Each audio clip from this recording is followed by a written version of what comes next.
Well, it's on a Friday afternoon. It's actually 6:21 and 6:22 and 6:23.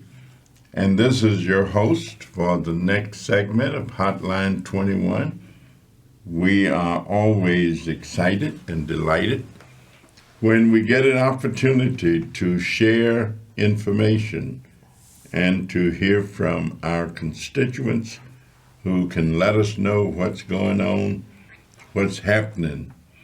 Of course, I think many people across America are very excited about the happenings of this week because we get the first leg of anticipated court actions with a former president of the United States of America. And for the first time in the history of our country, a former president of the United States of America has been indicted and found guilty of 34 accounts, 34 violations of the law. And in America, we take the position that we are a nation of laws, rules, and regulations, rights and privileges, but nobody should be able to escape the law. It does not matter what your position is, does not matter what your position has been. I used to watch this television show where the guy Columbo, I think it was, who said if you do the crime, you got to do the time.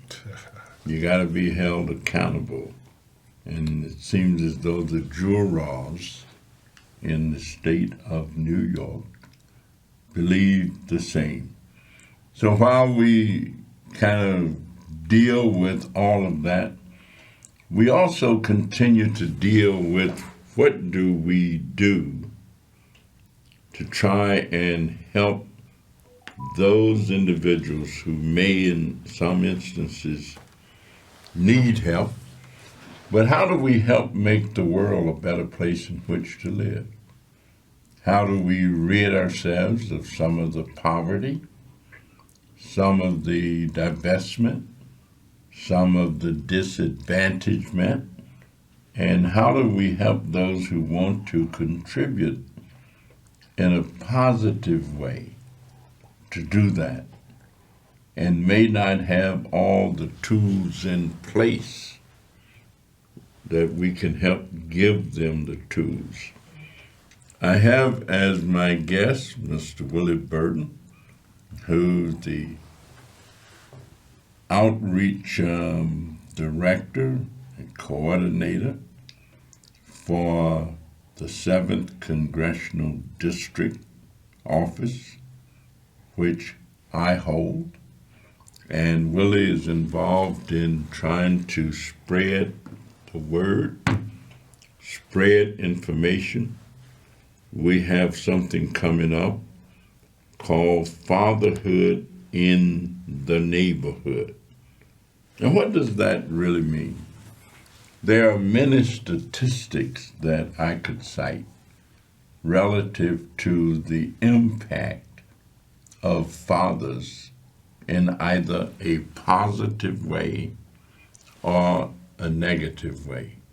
For example, children who don't have the influence of a father in their lives on a regular basis seem to have more problems than those that do. They have more dropouts in school. There are more individuals incarcerated who had the absence of fathers as they were growing up. Of course, there are individuals who were far more poverty-stricken, who had the absence of fathers because two people in a family living, working, producing, bringing in resources, oftentimes can do a better job of raising children. Not always. There are some individuals who've done and who do exceptionally well as single parents. But I tell you, I'd much rather have two than to have one. Whatever it is, whoever I am, whatever I accomplish, whatever I've done, whatever I hope to do, I owe a great deal of it to my parents. And I always consider myself to have been very fortunate to have two parents throughout my childhood life in the house, living together, giving guidance and direction, love and care, hope and possibility, all of my childhood life.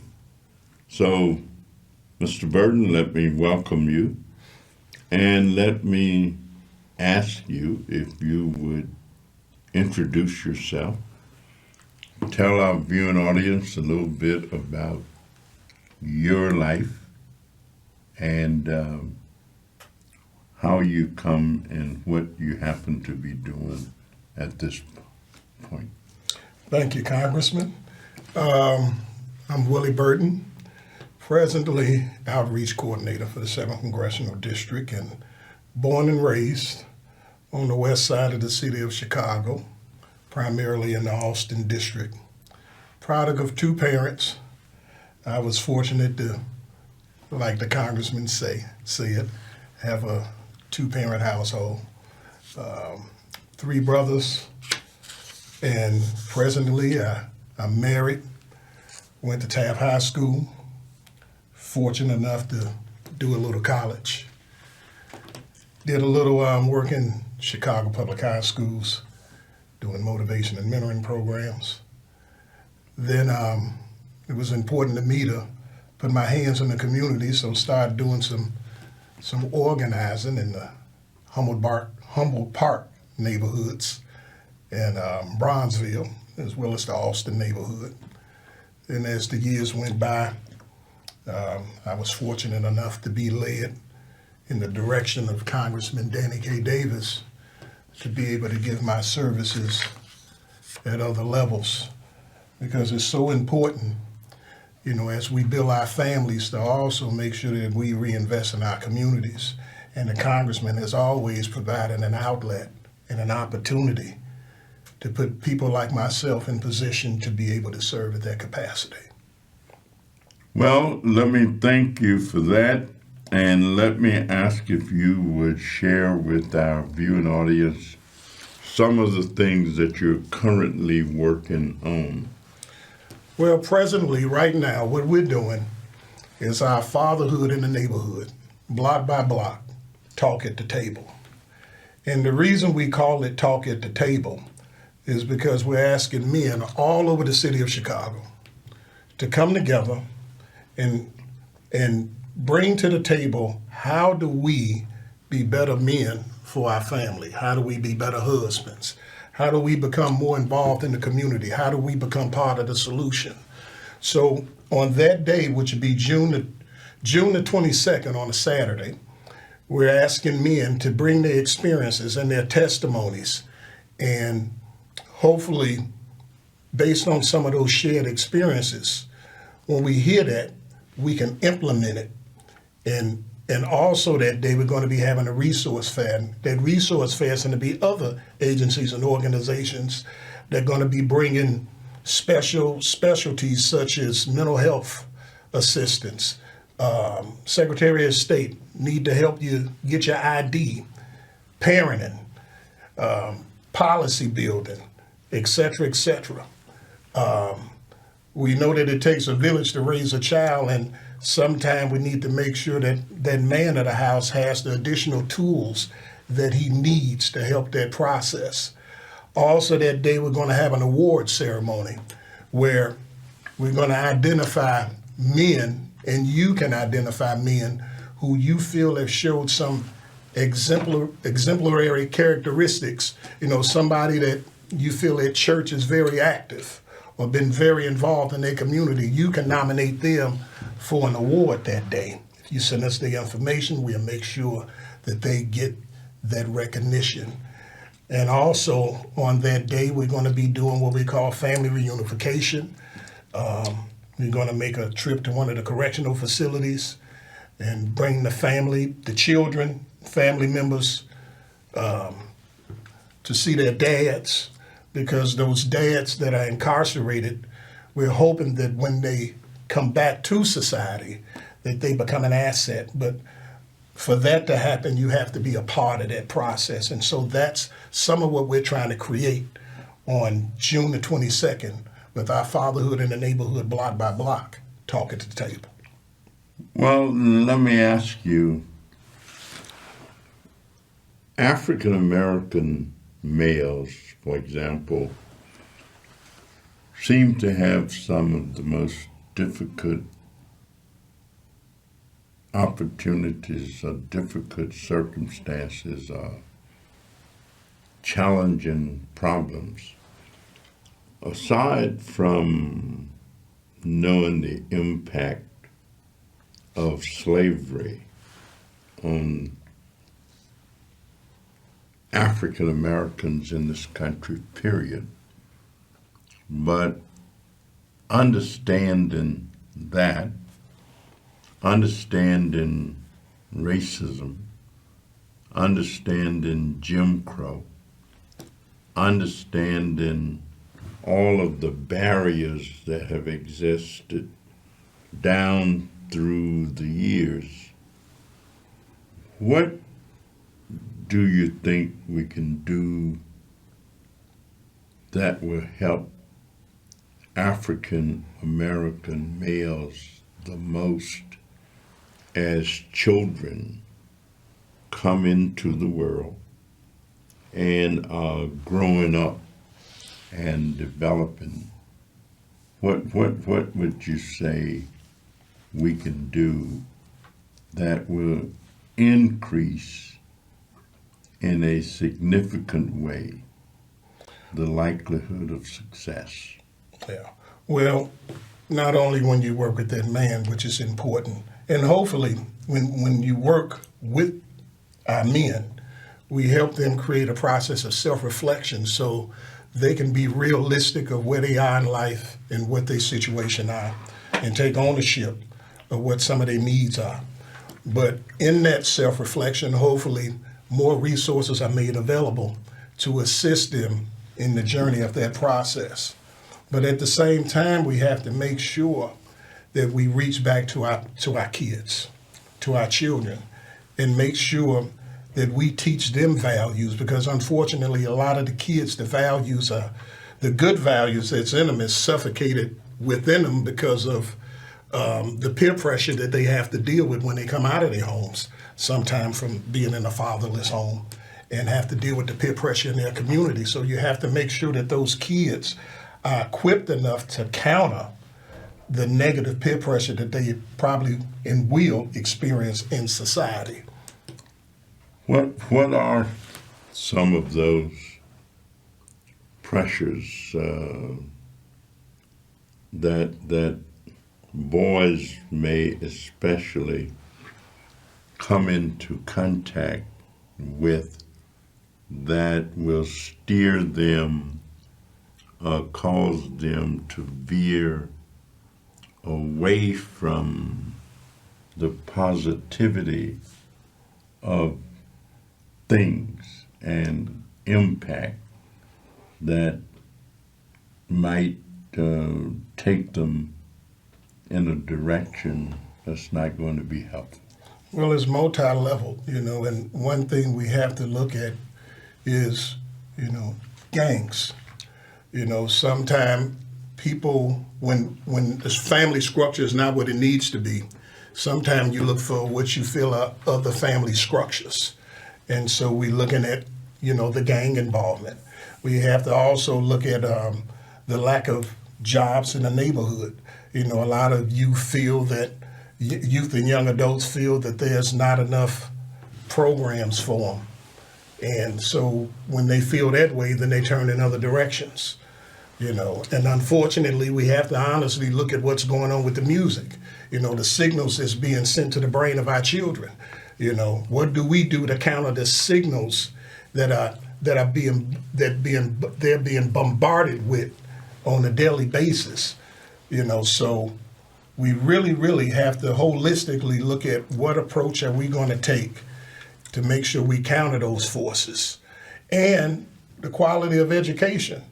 I mean, unfortunately, our schools, as good as they are, we're still not up to par, and we still have to acknowledge the digital divide that really does exist and has to be addressed. Well, let me ask. The institution or the institutionalization of values, how does one, sometimes I hate to share with young people what my trip through life has been, because sometimes they don't necessarily want to believe it when I tell them that I grew up in an agrarian or agricultural community, did all of the things that agricultural communities were doing at that time. That is, I walked about 5 miles to school when I was 5 and 6 years old, following along with my sisters, my being younger than the 3 of them who were older. And of course, I guess I didn't have much choice except to go. And so, 5 years old, you're about that tall. 6 years old, you gotta walk fast enough to keep up. You gotta hang on. And of course, that was both ways. In the morning, it was getting there. In the afternoon, it was getting back. And I think because of my position in the family, I grew up being the youngest person generally in every endeavor that I was in. Actually, I graduated from high school when I was 15 years old, enrolled in college on my 16th birthday. And no matter what one might be, I was, like 5 feet 7 inches tall, weighed 137 pounds, didn't have any money. I went to college with $20 in my pocket and a $50 scholarship, registered partly on credit because all I had to pay was that $50 scholarship on the tuition.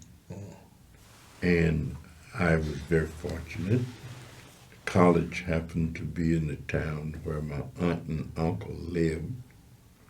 So I lived with them, didn't have to worry about any room or board and all that kind of stuff. They were just 2 wonderful people who were glad to have me. My uncle did a whole variety of things. And of course I helped him do those things, not as payment, but it was the appropriate thing to do. After all, I was eating their food. My aunt was a great cook, and on Fridays they always had fish and whatever. But my point is that life ain't really been no crystal stair. I mean, it's had tacks in it and holes in it, and carpet bare, and yet I didn't have a real hard time. I mean, I had challenges and managed to weave my way through the process. And even when I came to Chicago, I got to Chicago, I had $18 left. My father borrowed $50 from a fellow named Mr. Buick, who owned a grocery store, and then he let me have that $50. But one of the first things that I did once I got a job that gave me enough money to have a little left was send him the $50 so that he could pay this gentleman his money back. And then I threw in $25 for my mother just on a humbug, and $25 to him for letting me have the 50. My first job in Chicago, I worked in a restaurant for one day. And I got paid $1 an hour. And luckily it was only one day because I got another job. I left at the end of the day, but I also was able. So I'm saying, while it was meager in terms of the compensation, the value of not having to ask one of my sisters for anything at that moment made me feel okay about that. And I didn't take the position that the pay was too little, although I had a college degree with honors. And I never felt like I'd be doing it for any particular length of time. And fortunately I didn't. That's good. And it was not about how much money, it was more about trying to be self-sufficient than anything else, because that was a value system that had been taught to me and others in the environment where I was, that it was more important to be self-sufficient than to rely upon anything or anybody else as much as relying upon self. Are we transferring enough of those kind of values onto our young people, especially in the inner city areas? I don't think we are. I think our young people are being faced with they're being in this information age that we're in. They're being bombarded with so many different distractions and misinformation that sometimes that affects them focusing on those hardcore values. Like I said before, that we know are within them. They're not being able to exercise those values, because when they deal with their peers and trying to fit in, everybody else is fitting in on what's going on in society. And if it's not enough being taught in the home, then they don't have enough to fall back on. If it's not enough being, if not a lot of our young people are going to church to get that other set of values, then they're missing out there. So we're missing out at home, and we're missing out because a lot of our young people are not going to church. But that's why it's still so important, to make sure you continually give resources, after school programs, provide funding for youth programs to make sure that while they're in the community, that not only will they be out there with the gangs, but alternative resources that can counter that and help them get the values that they should have got at home, but unfortunately, for the most part, they're not. How can we get their attention long enough and with enough consistency? This business of volunteerism and what people, I was chairman of the Austin District Boy Scouts for 13 years. I never got one dime. Never thought of getting one dime. A dime was never part of the equation.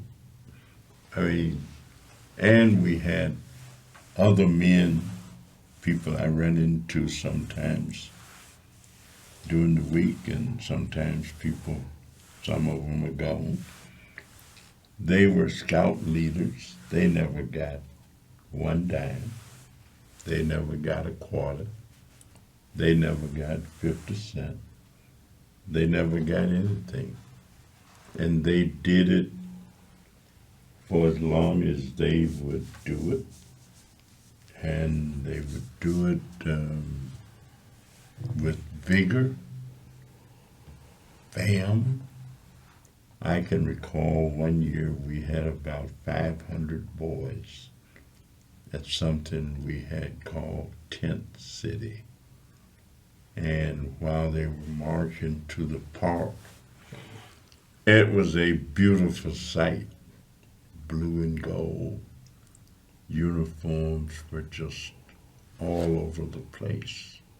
And it's kind of difficult to get that kind of volunteerism. Or we would have men out coaching Little League baseball, volunteering, coaching Little League basketball, YBA, Youth Basketball Association.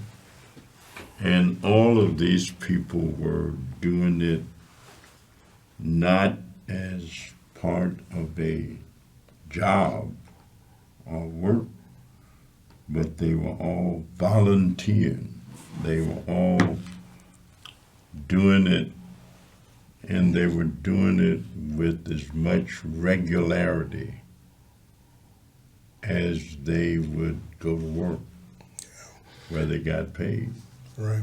And let me just add to that, so when things like that are lacking, that's primarily why we do some of the events and activities that we do.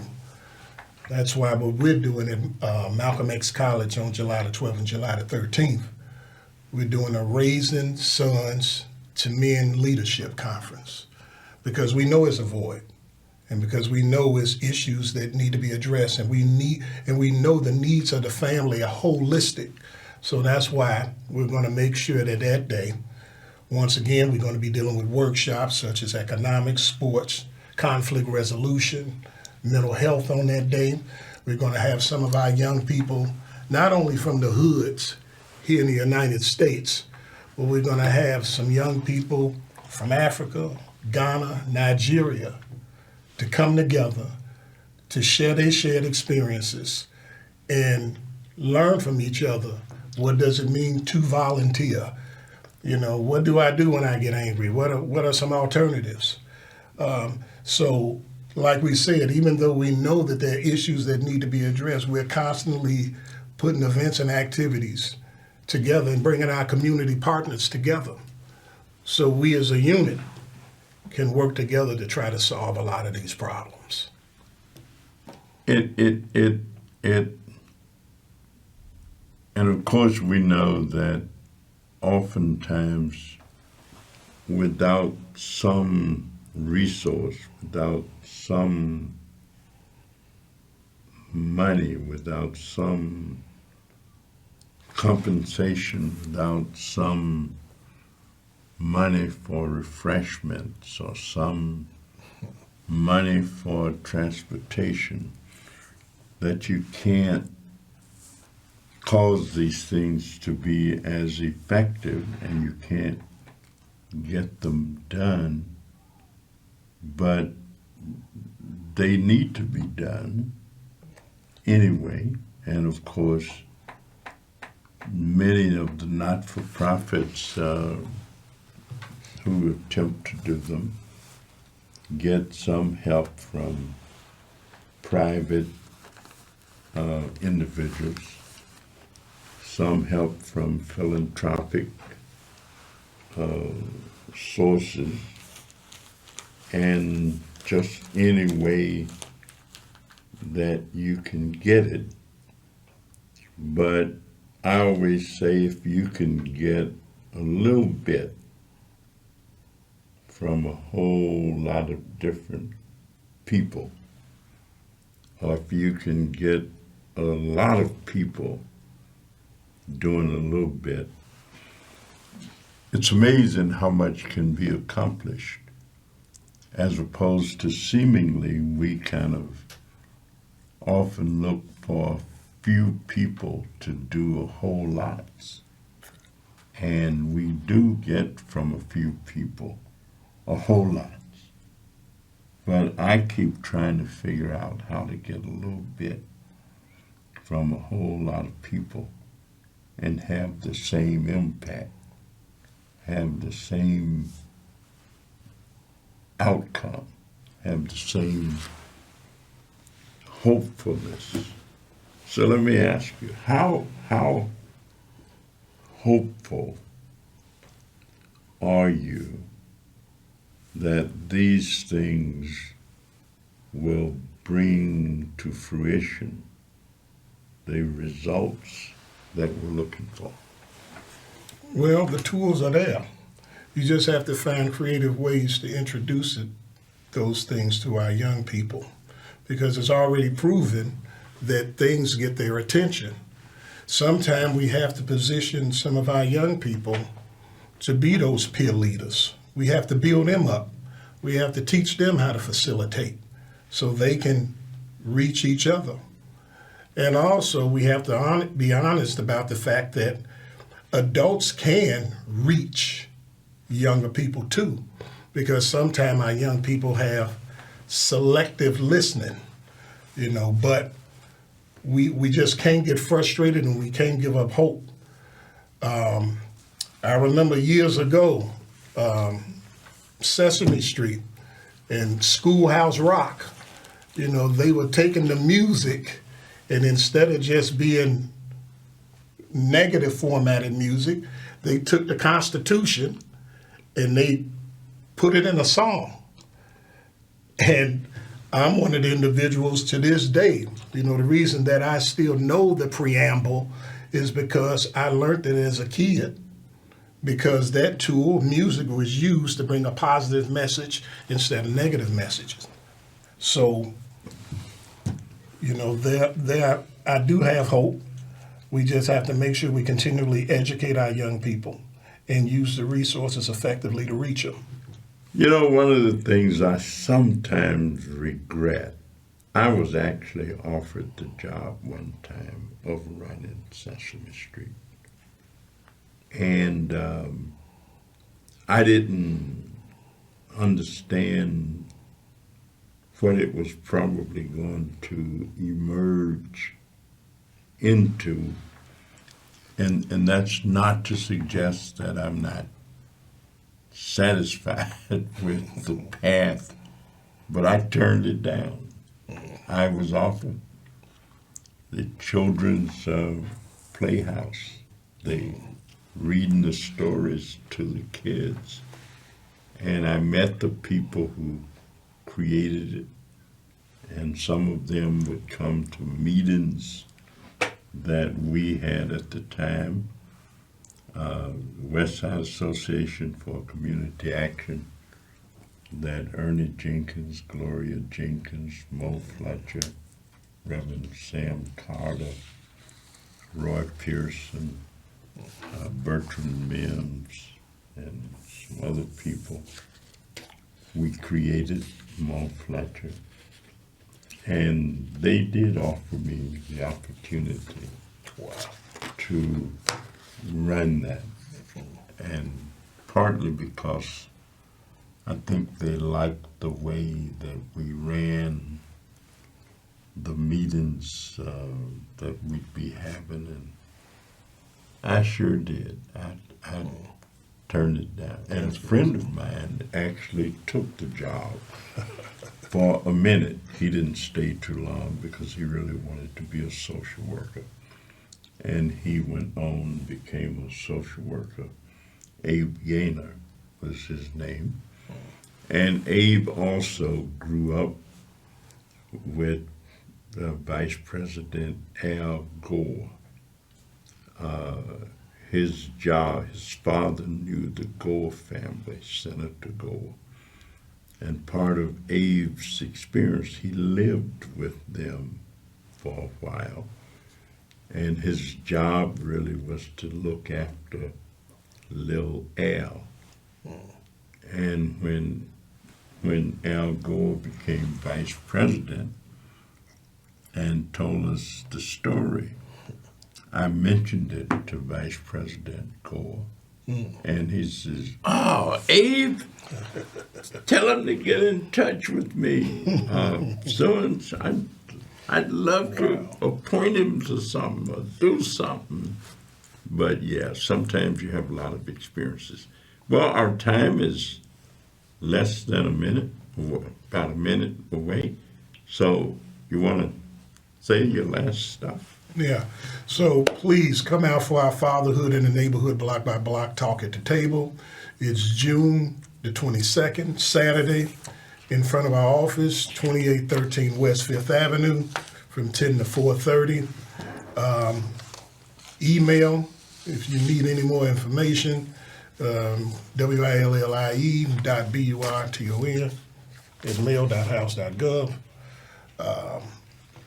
Help us rebuild our community. We always talk about back in the days it was a village. Let us be the village. We got another 30 seconds. I am delighted to have been here and had the opportunity to share with you.